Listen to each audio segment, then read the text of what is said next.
नमस्कार दोस्तों, मैं रजित कुमार आप सभी का स्वागत करता हूं न्यूट्रिशंस पे। आज हम पढ़ेंगे 19 मार्च से 25 मार्च तक के वीकली करंट अफेयर्स, जो आपके सभी एग्जाम्स के लिए बहुत महत्वपूर्ण है। इसलिए आपने हमारे चैनल को अभी तक सब्सक्राइब करा है तो चैनल सब्सक्राइब करें, साथ ही बेल आइकन जरूर दबाएं, जिससे कि आपको हमारी वीडियोस की नोटिफिकेशन मिलती रहे। और हमारे टेलीग्राम चैनल को भी ज्वाइन करें, यहाँ आपको सही वीडियोस की नोटिफिकेशन और पीडीएफ मिल जाएगी। आपको पीडीएफ भी हमारे टेलीग्राम चैनल पर मिल जाएगी वीडियो पढ़ते आते ही। ठीक है, तो चलिए शुरू करते हैं आज का पहले क्वेश्चन से। आज का पहला क्वेश्चन ये रहा, एटीपी मास्टर्स 1000 खिताब जीतने वाले सबसे उम्रदराज टेनिस खिलाड़ी कौन बन गए हैं? तो सही आंसर इसमें आपका है ऑप्शन डी, रोहन बोपन्ना। जी हाँ, रोहन बोपन्ना जी प्लेयर बन गए हैं, सबसे ओल्डेस्ट प्लेयर बन गए हैं जिन्होंने आपका एटीपी मास्टर्स 1000 टाइटल जीता है। आप देखते हैं ये फोटो है रोहन बोपन्ना जी का।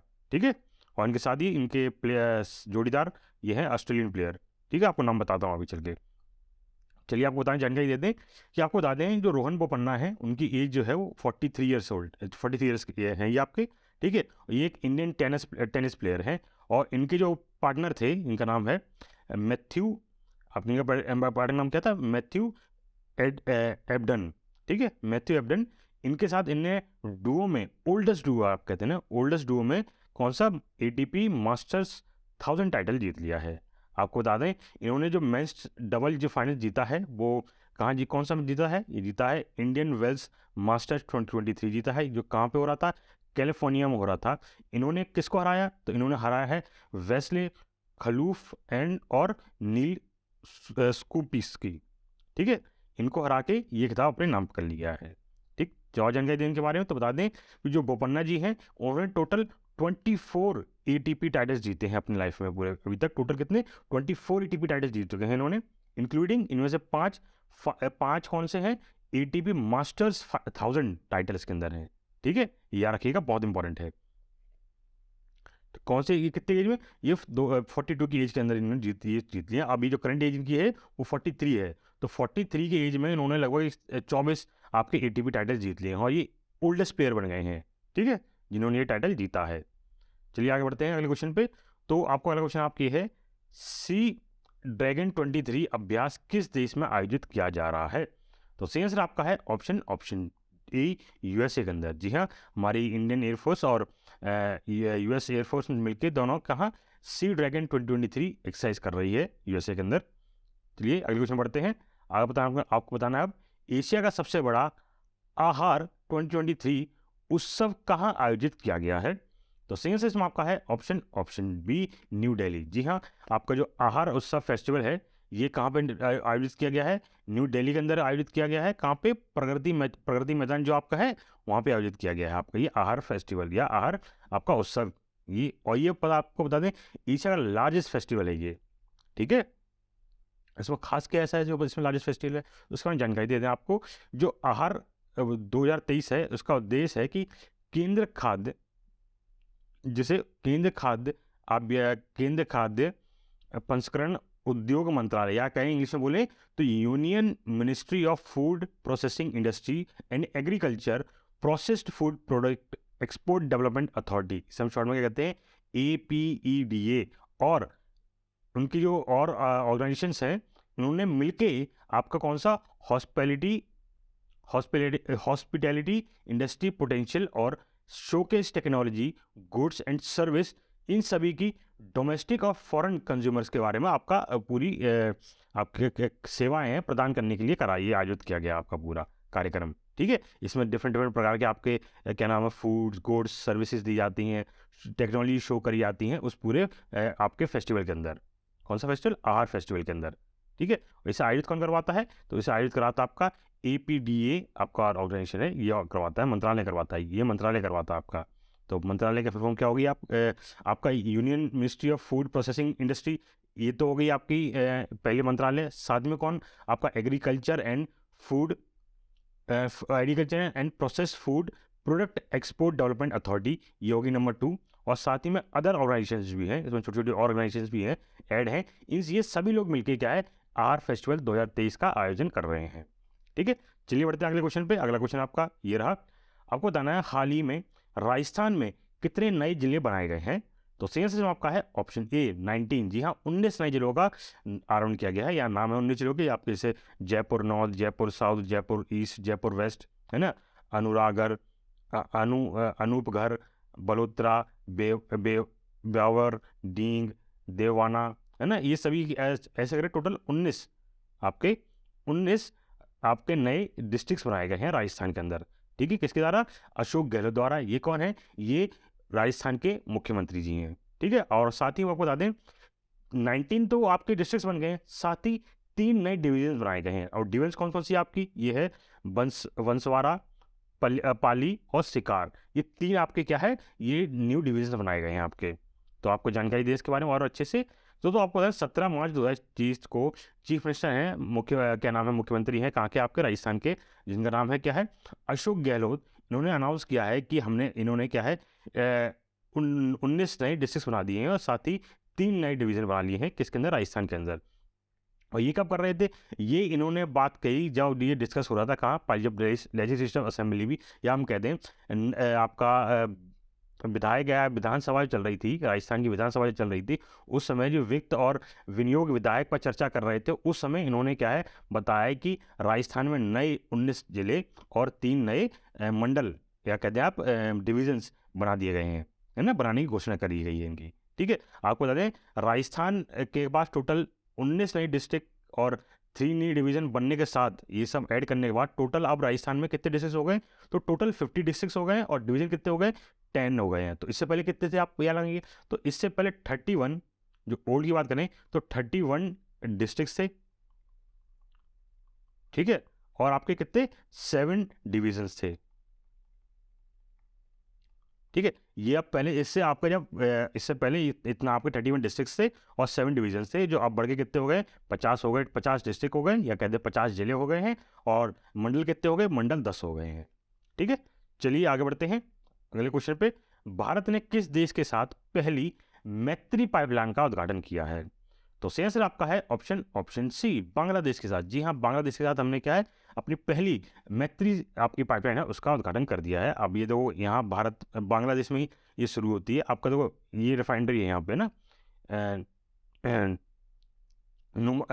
नुमालगढ़ रिफाइनरी लिमिटेड है। यहाँ से आपका जा रहा है सिलीगुड़ी, सिलीगुड़ी से होते हुए पंचागढ़ से आता है नीलफामारी, और फिर आता है डायनाजपुर जो जगह है, ये बांग्लादेश के अंदर। ये 3 जगह जो है ये बांग्लादेश के अंदर। ये 3 स्पॉट आप देख रहे हैं, ये 3 स्पॉट ये बांग्लादेश में, ये 2 स्पॉट आपके जो पॉइंट है ये आपका इंडिया के हैं। तो यहाँ से होते हुए ऑयल जो है, और कहते हैं वो ऑयल जो है वो यहाँ ट्रांसफ़र आपका बांग्लादेश में दिया पहुँचाया जाएगा।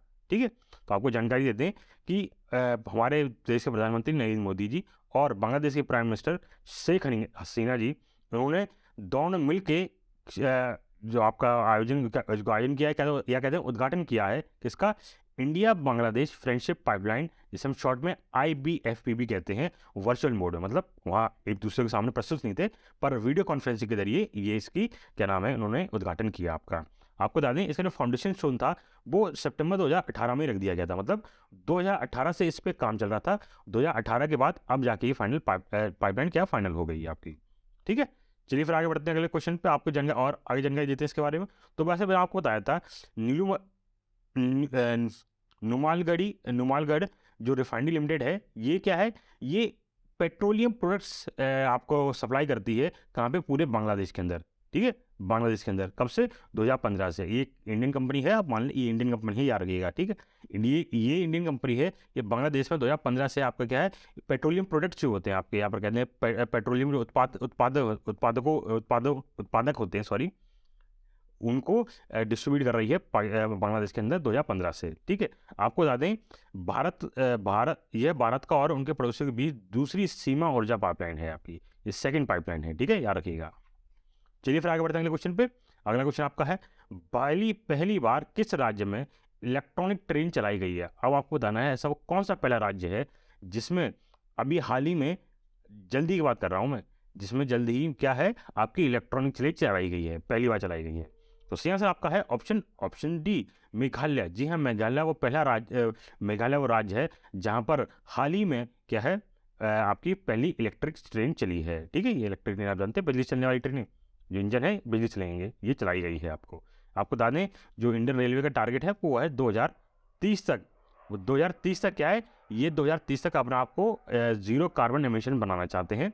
ठीक है, 2030 तक ये पूरी तरह से अपने आप को इलेक्ट्रिक कर लेंगे, या सारी व्हीकल्स इनकी जितनी भी गाड़ियाँ होंगी सब इलेक्ट्रिक से चलेंगी। आपकी जो डीजल या पेट्रोल इंजन के पास जो है वो उसको बंद कर देंगे और उसकी जगह क्या है इलेक्ट्रिक पा जाएंगे। ठीक है, चलिए फिर आगे बढ़ते हैं अगले क्वेश्चन पे।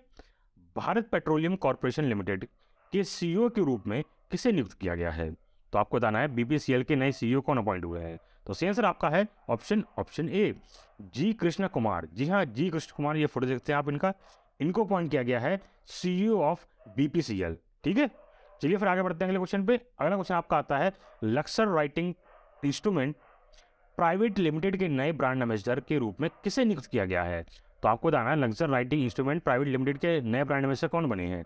तो सही आंसर आपका है ऑप्शन सी विराट कोहली। जी हाँ, विराट कोहली जी बन गए हैं Laksar writing instrument private limited के ब्रांड एम्बेसडर। आप देखते हैं फोटो है विराट कोहली का और साथ में दूसरे प्लेयर है। चलिए फिर आगे बढ़ते हैं अगले क्वेश्चन पे।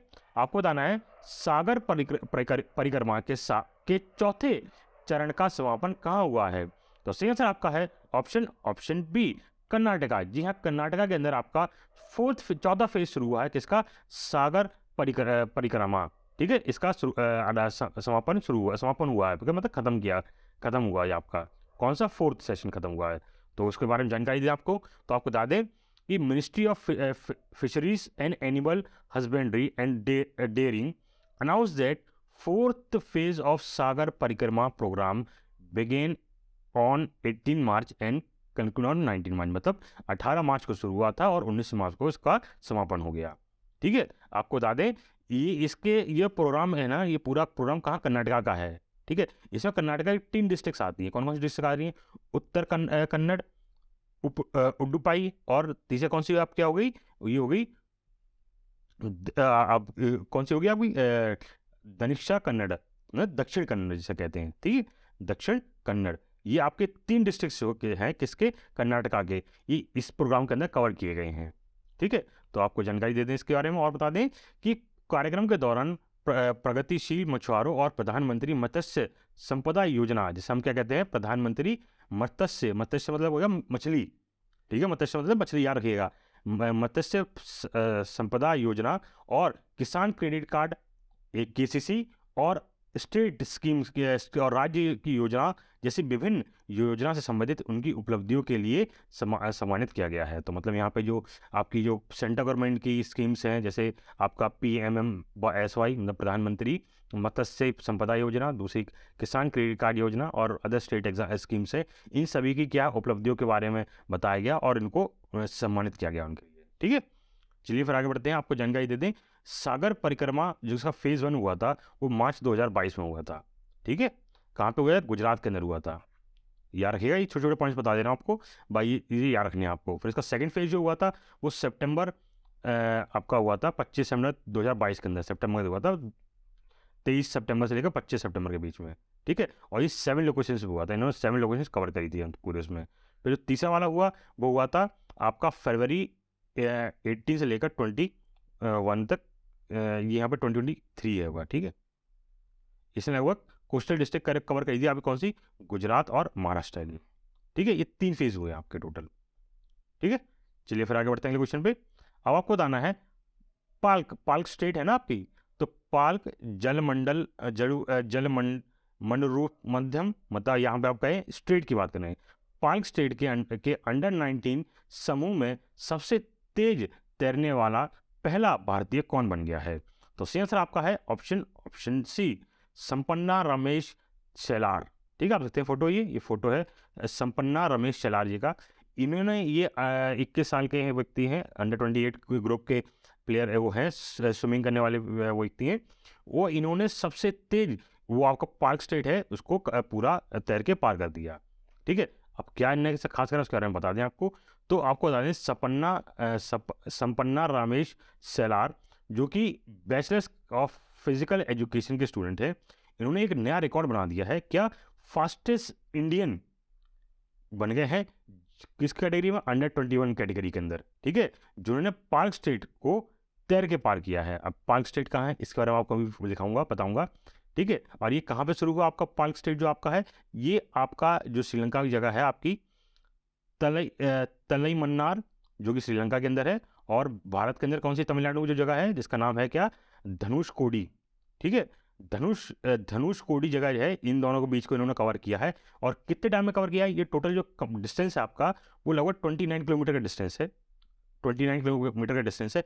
इसको इन्होंने कवर कर लिया कितने, 5 घंटे 30 मिनट के अंदर, 5.5 घंटे के अंदर पूरा तैर के पार कर लिया भाई। ये नहीं कि किसी बोट के जरिए तैर के पार किया है ये। ठीक है, और इससे पहले रिकॉर्ड कौन सा था, इससे पहले रिकॉर्ड था 8 घंटे 26 मिनट का। इसको तोड़ के इन्होंने 5 घंटे 30 मिनट के अंदर ये रिकॉर्ड कायम कर दिया अपना नया। ठीक है, चलिए फिर आगे बढ़ते हैं। आपको पाल्क स्ट्रेट के बारे में बता दें, ये पाल्क स्ट्रेट है आपका, ये पाल्क स्ट्रेट जो आपका ऐसा, ये वाला ऐसा जो है इन्होंने पार किया है। ठीक है, तमिलनाडु ये हिस्से को इन्होंने पूरा कितने 5.5 घंटे में कवर कर दिया है।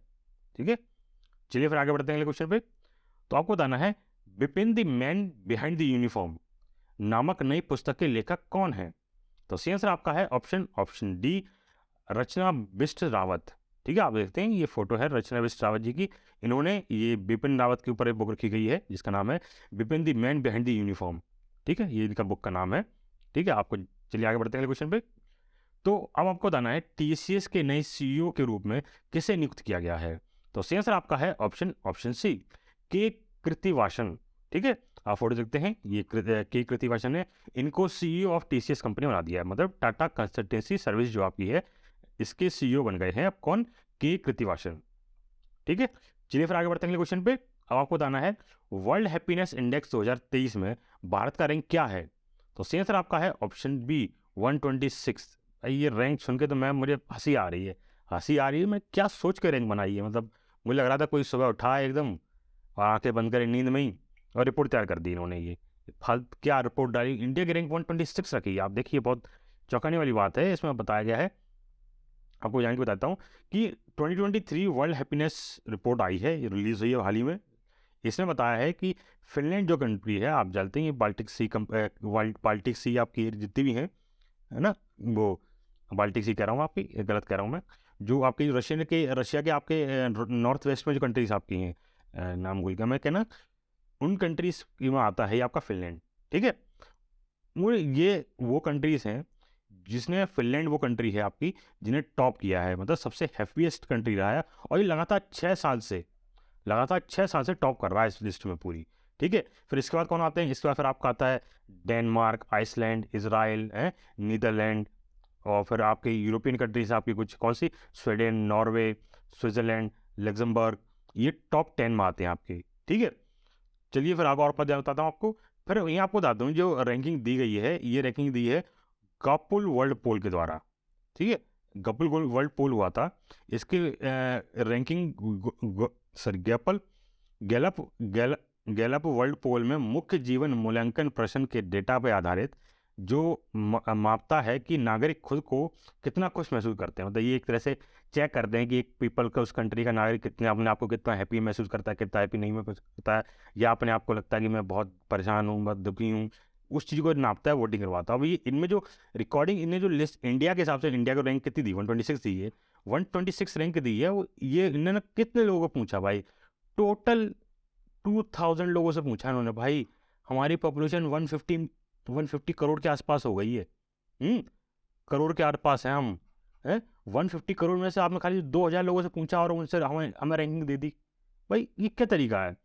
और यकीन मानेगा इसमें आपको रशिया अच्छे रैंक पे है, रशिया हमसे अच्छे रैंक पे है भाई, रशिया यूक्रेन हमसे अच्छे रैंक पे है। और फिर इन्होंने ये भी मेंशन किया, इस बात का मेंशन किया कि ये रिपोर्ट है ये 2022 के डेटा तक है, बस जो 22 तक का डेटा इसमें है, 2023 का जो डेटा मान लो, मतलब 2022 से पहले का डेटा इसमें है, 2022 से ऊपर का डेटा नहीं के पास, तो उससे पहले का इन्हें डेटा दे दिया उठा के।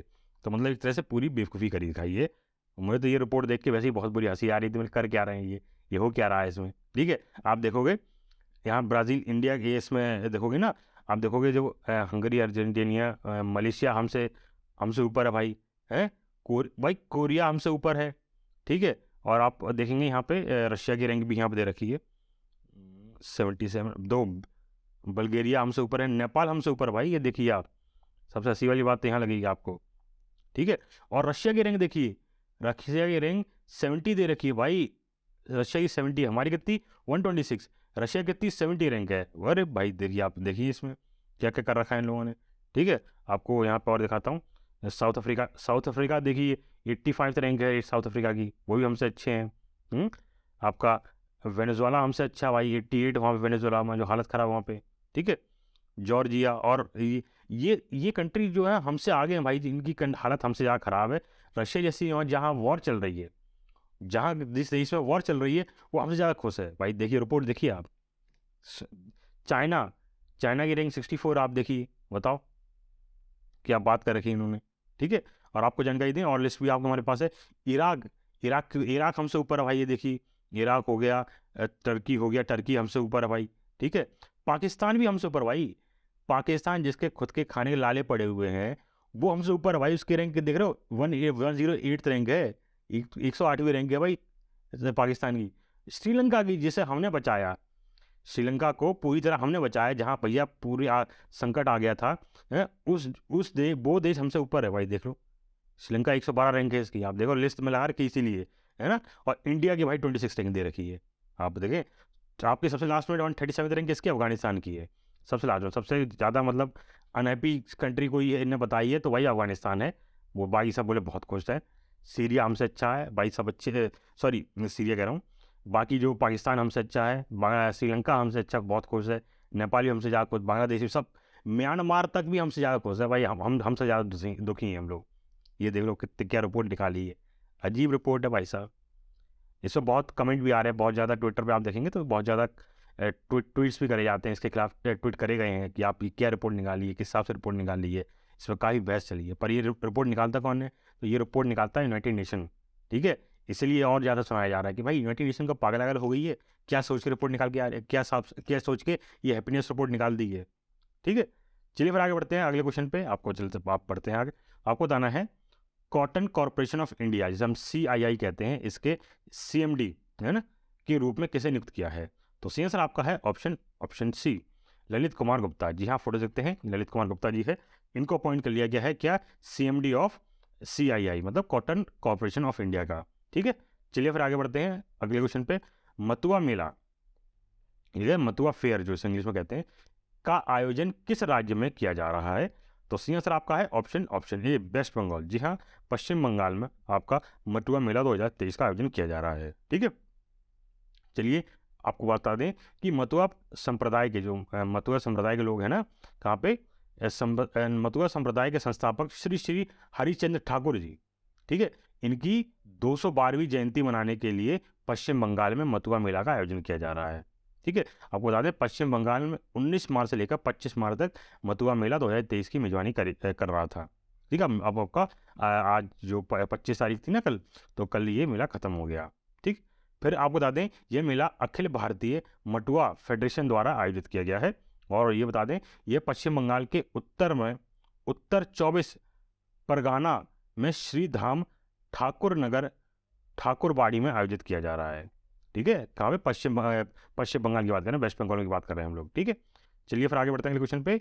अब आपको बताना है मिसेस इंडिया 2023 के लिए किसे चुना गया है। तो सी आंसर आपका है ऑप्शन डी, ज्योति अरोरा। आप देखते हैं फोटो, ये ज्योति अरोरा जी का, इन्हें चूज कर लिया गया है या सिलेक्ट कर लिया गया है किसके लिए, मिसेस इंडिया 2023 के लिए। और आपको बात जानकारी दे इसके बारे में, तो आपको बता दें ज्योति अरोरा जी हैं, एक आपके एस्ट्रोलॉजर भी हैं और साथ में सेंगफुई मास्टर भी हैं। इन्होंने जीत लिया है मिसेस इंडिया का टाइटल जीत लिया है, किस कैटेगरी में, मिसेस इंडियन ब्यूटी पेजेंट के कैटेगरी में। कब, 18 मार्च 2023 को। आपको बता दें जो मिसेस इंडिया ब्यूटी पेजेंट है, इसको मतलब आपका जो है यह 11 वर्षों से सुंदरता में विविधता का जश्न मनाने के लिए मिसेस इंडिया पेजेंट की ने कई प्रतिभाशाली महिलाओं के सिर पर ये ताज पहनाया है। क्यों, क्योंकि उनके काम को देखते हुए और उनकी सुंदरता को देखते हुए ये ताज दिया जाता है। ठीक है, और जानकारी आपके बारे में, तो आपको बता दें मिसेज पीजेंट इंडिया पेजेंट भारतीय विवाहित महिलाओं की सुंदरता, प्रतिभा, ग्लैमर और संस्कृति को प्रदर्शित करने का एक मंच है, जहां कई महिलाएं अपनी प्रतिभा से लाखों महिलाओं को प्रेरित करती हैं। ठीक है, और आपको बता दें इस साल ये आपका इवेंट आपका यूरोस होटल न्यू दिल्ली के अंदर हुआ था। ठीक है, जहाँ पे ज्योति अरोरा जी को मिसेस इंडिया का आपका टाइटल दिया गया। ठीक है, चलिए फिर आगे बढ़ते हैं अगले क्वेश्चन पे। आपको बताना है स्टारबक्स के नए सीईओ के रूप में किसने पदभार संभाला है।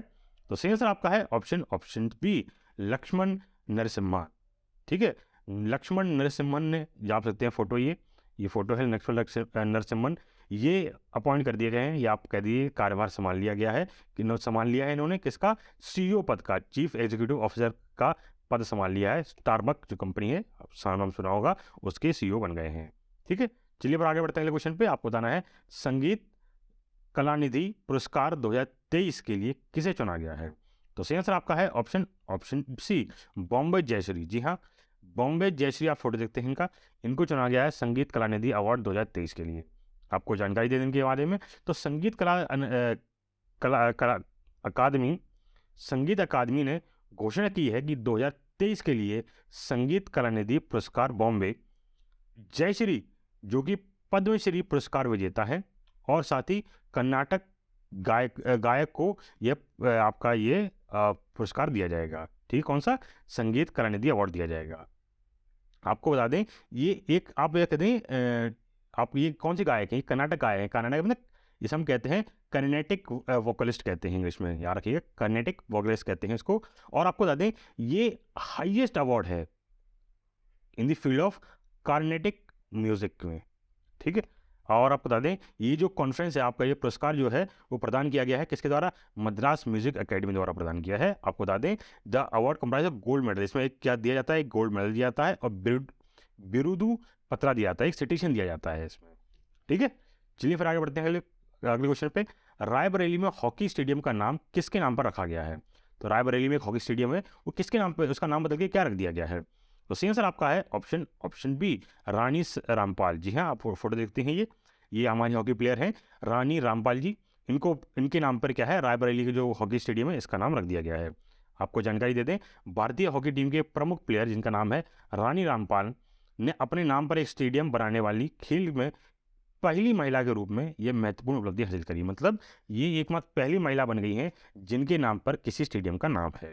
ठीक है, आपको बता दें हॉकी प्लेयर की बात करें यहाँ पे, और आपको बता दें MCF रायबरेली है ना, पहले इसका नाम था MCF में, आपका मेंस हॉकी क्रेस पूरा वो था, वो नाम याद रखिएगा, MCF रायबरेली नाम था, इसका नाम बदल के आपका कर दिया रानी गर्ल्स हॉकी टर्फ कर दिया गया है। ठीक है, चलिए फिर आगे बढ़ते हैं अगले क्वेश्चन पे। ऑर्डर ऑफ ऑस्ट्रेलिया से किसे सम्मानित किया गया है। तो ऑर्डर ऑफ ऑस्ट्रेलिया सम्मानित किया गया है ऑप्शन ए, रतन टाटा जी को। जी हाँ, रतन टाटा जी को सम्मानित किया गया ऑर्डर ऑफ ऑस्ट्रेलिया से। आप देखते हैं फोटोज़ का जो ने अवार्ड दिया गया वो आपको मिला है इन्हें। ठीक है, तो उसके बारे में जानकारी देते हैं। तो आपको बता, रतन टाटा जो कि इंडियन इंडस्ट्रीज हैं, भारतीय उद्योगपति हैं, और साथ ही में ये परोपकारी हैं, मतलब फिलंथ्रोपिस्ट हैं। इन्हें अवार्ड दिया जा रहा है कौन सा, general division of the order of Australia. मतलब आपके आपका एक जनरल ऑर्डर ऑफ ऑस्ट्रेलिया, मतलब ये ऑर्डर है आपका, एक अवार्ड है सिविल डिवीजन में।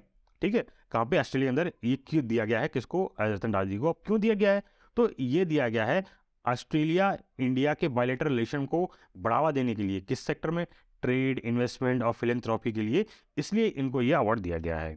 आपको बता दें भारत में ऑस्ट्रेलिया के उच्चायुक्त बैरी ऑफरेले की सिफारिश के बाद ऑस्ट्रेलिया के गवर्नर जनरल द्वारा घोषणा की गई थी। ठीक है, चलिए फिर आगे बढ़ते हैं अगले क्वेश्चन पे। उदागी किस राज्य में एक महत्वपूर्ण त्यौहार के रूप में मनाया जाता है।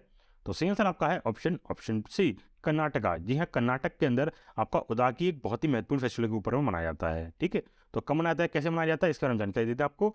तो बता दें उदागी एक हिंदू त्यौहार है जो आंध्र प्रदेश, कर्नाटक, तेलंगाना और दक्षिण भारत राज्यों में मनाया जाता है। ठीक है, त्यौहार एक हिंदू कैलेंडर वर्ष की शुरुआत का प्रतीक है। मतलब चैत्र का महीना जो होता है वो दिखाता है, और हिंदू कैलेंडर के हिसाब से ये नया साल होता है आपका। ठीक है, पहले दिन मनाया जाता है, मतलब ये कौन सा हुआ आपका पहला दिन होता है। ठीक है, कौन सा, उदगड़ी जो होता है हिंदू फेस्टिवल। उदागी मतलब हो गया कि आज से उदागी फेस्टिवल जब शुरू होता है उसका मतलब हो जाता है कि हिंदू कैलेंडर के हिसाब से चैत्र का महीना है उसको शुरू हो गया, मतलब नया साल का पहला दिन शुरू हो गया है आपका। जो ग्रेगोरियन कैलेंडर, जो आपका ग्रेगोरियन कैलेंडर है उसके अनुसार मार्च अप्रैल के महीने में पड़ता है। तो ये आपका कभी कभार मार्च में या कभी अप्रैल में पड़ जाता है, तो डिपेंड करता है, मूव ऊपर ऊपर नीचे होता रहता है। ठीक है, आपको बता दें उदागी का उत्सव उत्तर भारतीय राज्यों में मनाए जाने वाला चैत्र नवरात्रि के चैत्र नवरात्रि में आपका जो होता है, नवरात्रि जब शुरू होते हैं ना, तो वही जो स्टार्टिंग जो नवरात्रि होती है एक तरह से, वो समझ लीजिए आपका कि नया साल शुरू हो गया आपका। ठीक है, नवरात्रि का जो पहला दिन होता है, जो आपका मार्च अप्रैल में नवरात्रि पड़ती है, जो पहले नवरात्रि होगी वो मतलब होता है कि नया साल शुरू हो गया आज से। ठीक है, और आपको बता दें मध्य राज्य महाराष्ट्र में मनाए जाने वाला गुड़ी पड़वा के साथ मेल खाता है। जो महाराष्ट्र में महाराष्ट्र लोग गुड़ी पड़वा मनाते हैं ऐसी सेम लगभग लगभग बिल्कुल डिट्टो आपका क्या है, उदागड़ी है। तो उदागड़ी और दोनों क्या है आपका एक तरह से नया साल का सेलिब्रेशन है आपका, है ना। चलिए फिर आगे बढ़ते हैं, अगले क्वेश्चन आगे बता दें आपको। जो फेस्टिवल है उदागड़ी, इसे कहा जाता है कहाँ पे, आंध्र प्रदेश के अंदर और तेलंगाना के अंदर। जबकि कर्नाटका में इसे क्या आपके से कहा था, युगादी कहा जाता है, युगादी। ठीक है, तो ये दो जगह नाम अलग है और तीसरी जगह अलग नाम है। ठीक है, याद रखिएगा। चलिए फिर आगे बढ़ते हैं अगले क्वेश्चन पे। आपको बताना है who has become the first Tamil writer to be nominated for the international Booker prize, मतलब अंतर्राष्ट्रीय बुकर प्राइज के लिए नामांकित होने वाले पहले तमिल लेखक कौन बने हैं। तो सही आंसर आपका है ऑप्शन सी, पेरुमल मुरुगन। ठीक है, मुरुगन जा सकते हैं, फोटो है इनका, पेरुमल मुरुगन, ये बन गए हैं पहले तमिल राइटर जिन्हें इंटरनेशनल बुकर प्राइज के लिए नॉमिनेट किया गया। याद रखिएगा, नॉमिनेट अलग होता है और सेलेक्ट करना अलग होता है। तो ये नॉमिनेट हुए हैं किसके लिए, इनकी जो ये बुक है ना, बुक है, इसके लिए करा गया है इनको। ठीक है, तो आपको जाकर बता दें, आपको साहित्य और लेखन के क्षेत्र में सबसे प्रतिष्ठित पुरस्कारों में से एक अंतर्राष्ट्रीय बुकर प्राइज है। ठीक है, इसकी शुरुआत 1961 में लिटरेसी प्राइज अवार्ड के के रूप में हुई थी। और ये आपको जो भी आपके बुक्स होती हैं जो आपकी इंग्लिश लैंग्वेज में पब्लिश करता है, उसको दिया जाता है कहाँ पे, यूके और आयरलैंड के अंदर।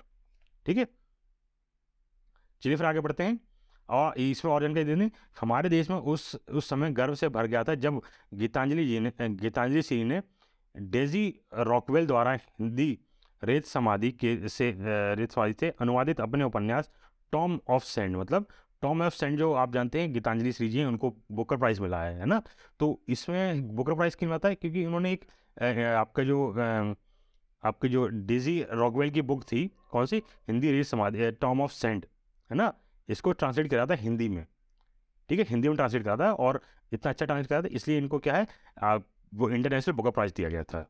ठीक है, चलिए फिर आगे बढ़ते हैं अगले क्वेश्चन पे।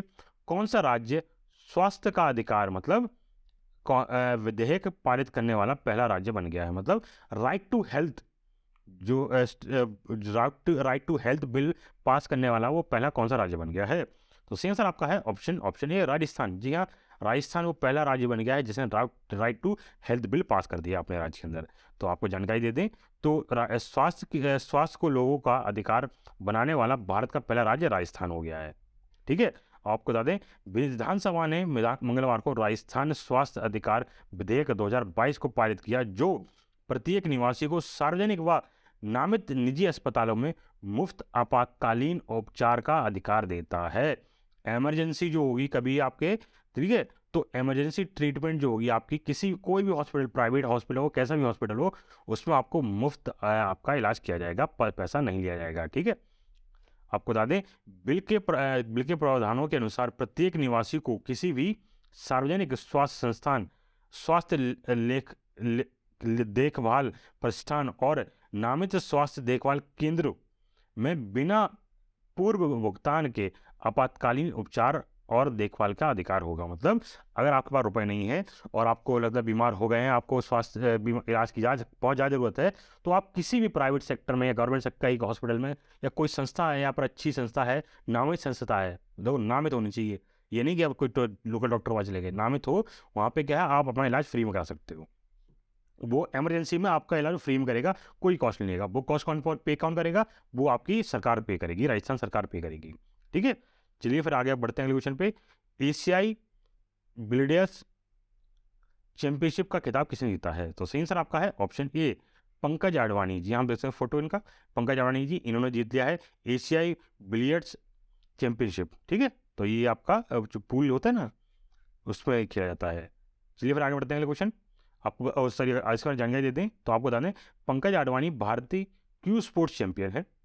ने कतर बिलगर्स एंड स्नूकर फेडरेशन, जिसे हम कहते हैं क्यूबीएसएफ कहते हैं, अकादमी में आयोजित फाइनल में अपने हमवंतन ब्रजेश दामनी को 5-1 से हराकर 100 अप प्रारूप में अपना एशियाई बिलियर्ड्स खिताब बरकरार रखा है, मतलब लगातार जीत रहे हैं ये, ठीक है। आपको बता दें आडवाणी ने जिन्होंने 25 बार अंतर्राष्ट्रीय बिलियर्ड्स और स्नूकर फेडरेशन का विश्व चैंपियन जीता है, लगभग 25 बार जीत चुके हैं ये चीज़, ठीक है, ये अवार्ड।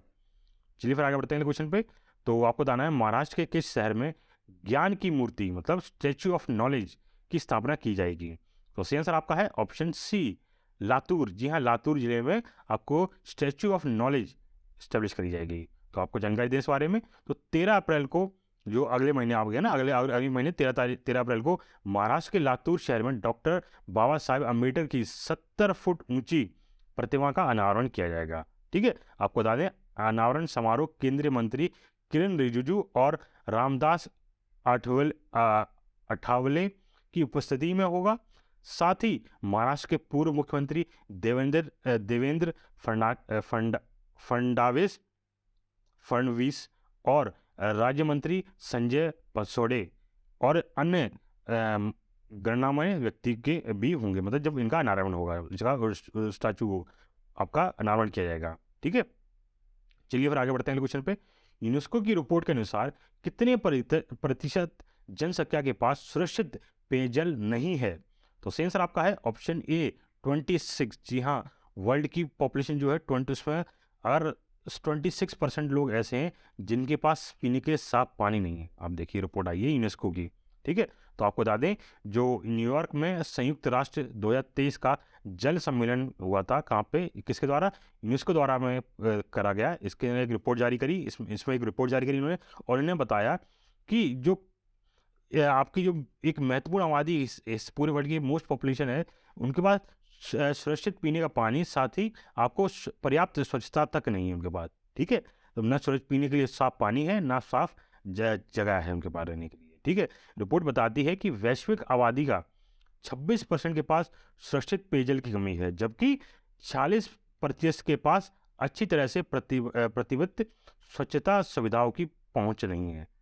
ये रिपोर्ट में बताया है, किसके, कहाँ पे, यूनेस्को में। कहाँ पे हुई थी ये, न्यूयॉर्क में हुई थी, वहाँ ये जानकारी दी गई है। आपको बता दें 1977 में अर्जेंटीना के मार डेल प्लाटा में आयोजित सम्मेलन के बाद यह जल को समर्पित दूसरा संयुक्त राष्ट्र सम्मेलन है, ठीक है। ये सेकंड यूएन कॉन्फ्रेंस है आपकी, किसके ऊपर, वाटर पर डेडिकेटेड की गई है, जो 1977 में अर्जेंटीना में करी गई थी, उसके बाद अब करी गई है।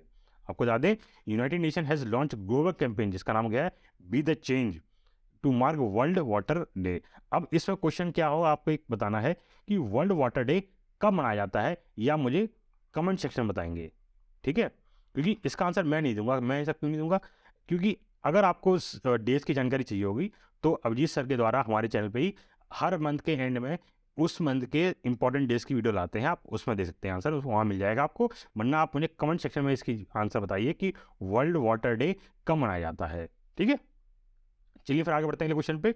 अगले क्वेश्चन जाने पहले कुछ जानकारी देते हैं। जैसे कंट्रीज़ हैं उनमें ये बताया गया है कि लगभग जो 60% पॉपुलेशन है जिनके पास साफ पानी पीने की सुविधा नहीं है, वो इन देशों में से आती है। कौन कौन सी, Kenya, Pakistan, Uganda, Tanzania, Indonesia, Democratic Republic of Congo, China, Nigeria, Ethiopia और इंडिया। इसमें सबसे बड़ा हिस्सा आपका इंडिया का आता है 19.33। फिर आपका सबसे बड़ा हिस्सा कौन सा है, इथोपिया का, जिसका 7.17। फिर नाइजीरिया 7.05 सॉरी, बाकी सब अलग और देशों का है। ये टोटल कितना, 60%। ये जो देश आपके हैं टोटल 10, इनका 60% हिस्सा है ये पूरे उसका, और बाकी जो 40% में पूरा वर्ल्ड आता है। 60% में ये आपके 10 देश आते हैं, बाकी सब में क्या पूरा वर्ल्ड आता है आपका, ठीक है। चलिए फिर आगे बढ़ते हैं अगले क्वेश्चन पे। आपको बताना है इन्वेस्ट इंडिया के नए MD और CEO के रूप में किसे नियुक्त किया है। तो सही है आंसर आपका ऑप्शन सी, मन्नीत के नाडा, जी हाँ, मनमीत के नाडा, जब फोटो देखते हैं इनका, इनको अपॉइंट किया गया है MD and CEO of invest India का। तो आपको जानकारी दें, मनमीत के नाडा को एक प्रतिष्ठित संगठन इन्वेस्ट इंडिया के नए प्रबंधक, मतलब managing director of and chief executive officer बना दिया गया है, किसका? इन्वेस्ट इंडिया का। ठीक है, आपको बता दें नाडा जी है, इससे पहले जॉइंट सेक्रेटरी थी किसमें? Department for promotion of industry and internal trade, DPIIT की। अब ये जॉइंट सेक्रेटरी थी, अब इन्हें प्रमोट होकर क्या बना दिया गया है? CEO बना दिया है और MD बना दिया गया है। ठीक है, इससे पहले कौन था ये इसका पद पे? तो इससे पहले आपके जो बगला जी थे, ठीक है, बागड़ा जी थे, इन्होंने क्या अपने पद से रिजाइन दे दिया लास्ट वीक पे, तो ये पद खाली हो गया था आपका MD और CEO का, तो इसलिए आप किसको दे दिया? मनमीत के नाडा जी को दे दिया गया ये पद। ठीक है, आपको बता दें जो इन्वेस्ट इंडिया है कि ये नॉन प्रॉफिट ऑर्गेनाइजेशन है, ठीक है, और ये कैसे काम करती है? नेशनल इन्वेस्टमेंट प्रमोशन एंड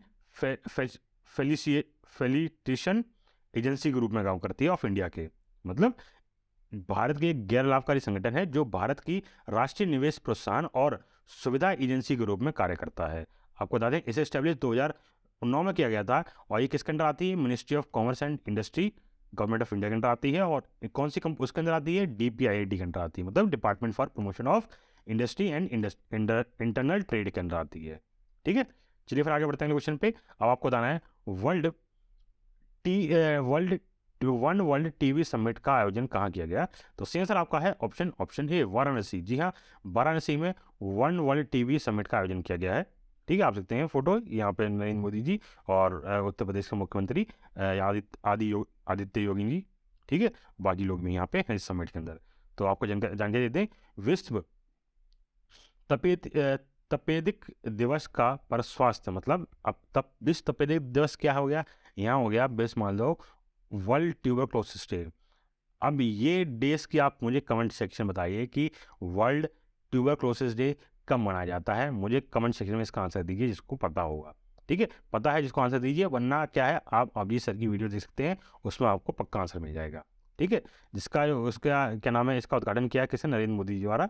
ठीक है, क्या आपको वहाँ पे बताया गया, और ये किसके द्वारा अरेंज किया गया पूरा? तो ये अरेंज किया गया है आपका ministry of health and family welfare द्वारा। ठीक है, कौन से वाले दिन? वर्ल्ड ट्यूबरक्लोसिस वाले दिन ये आयोजित किया गया है।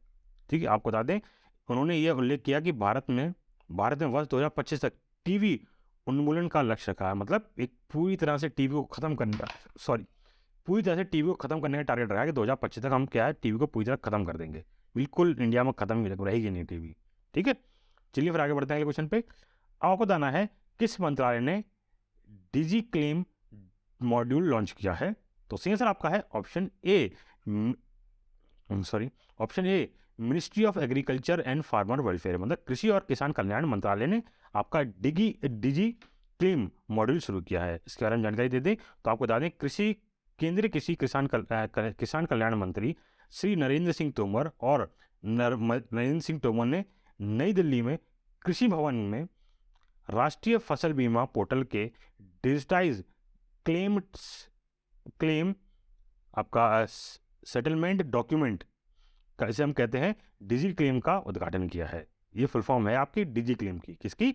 डिजी क्लेम की फुल फॉर्म है आपकी डिजिटाइज क्लेम सेटलमेंट मॉड्यूल। ठीक है, तो और साथ बता दें जो आपका डिजी क्लेम है ये पार्ट है किसका? प्रधानमंत्री फसल बीमा योजना का। ठीक है, याद रखिएगा प्रधानमंत्री फसल बीमा योजना का पार्ट है डिजी क्लेम। ठीक है, चलिए फिर आगे बढ़ते हैं अगले क्वेश्चन पे। गणित के लिए एबेल पुरस्कार 2023 से किसे प्रदान किया गया है? 2023 किसे प्रदान किया गया है? तो सही आंसर आपका है ऑप्शन डी, लुई कैफ्रेली।